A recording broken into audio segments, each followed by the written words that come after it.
अमरावती जिल्ह्यातील रहाटगाव येथील खराब रस्त्यांमुळे नागरिकांच्या समस्या अधिकच वाढल्या आहे। पावसामुळे मुख्य रस्त्यावर चिखलाचं साम्राज्य असून अनेक ठिकाणी खोल खड्डे पडले आहे। त्यामुळे दररोज ये-जा करणं अवघड झालंय। 2 वर्षापूर्वी भूमिपूजन होऊ देखील रस्त्याचं बांधकाम पूर्ण न झाल्यानं संतप्त झालेल्या नागरिकांनी आंदोलनाचा इशारा दिला आहे।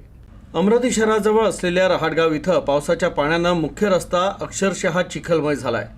एवढंच नाही तर या ठिकाणी रस्त्यावर खड्ड्यांचं साम्राज्य निर्माण झालंय। 2 वर्षापूर्वी या ठिकाणी भूमिपूजन करण्यात आलं होतं, मात्र प्रत्यक्षात कामाला सुरुवात झाली नाही आणि पावसाळ्यात नागरिकांना अत्यंत चिखल आणि खड्ड्याचा सामना करावा लागत आहे। त्यामुळे नागरिकांनी संताप व्यक्त करत 15 जुलैपूर्वी रस्त्याच्या कामाला सुरुवात न झाल्यास तीव्र आंदोलन करू असा इशारा दिला आहे। आम्ही राटगाववासी पूर्ण त्रस्त झालेलो आहे रस्त्याला। म्हणजे आम्हाला आश्वासन देत आहे PWD का ह्या महिन्यात चालू करतो, त्या महिन्यात चालू करतो। आम्ही पत्र देऊ थकलेलो आहे। आता आम्ही 15 जुलैपर्यंत वाट पाहू। आम्हाला PWDने 15 तारखेपर्यंत आश्वासन दिलेलं आहे तर चालू करणार म्हणून काम। जर नाही केलं तर आम्ही उग्र आंदोलन करू। आता पूर्ण राटगाववासी आम्हाला एवढा त्रास होत आहे का आमचे लेकरं शाळेत नाही जाऊ शकत, साधं पायदळने चालत आहेत।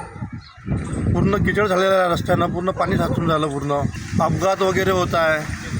छोटे मोठे रोज अपघात होत आहे रोडने। कोणी पडते, कोणी म्हातारे पडते, कोणी लेकरं पडत आहे शाळेतले। शाळेत जाताना सकाळी लेकरं येले।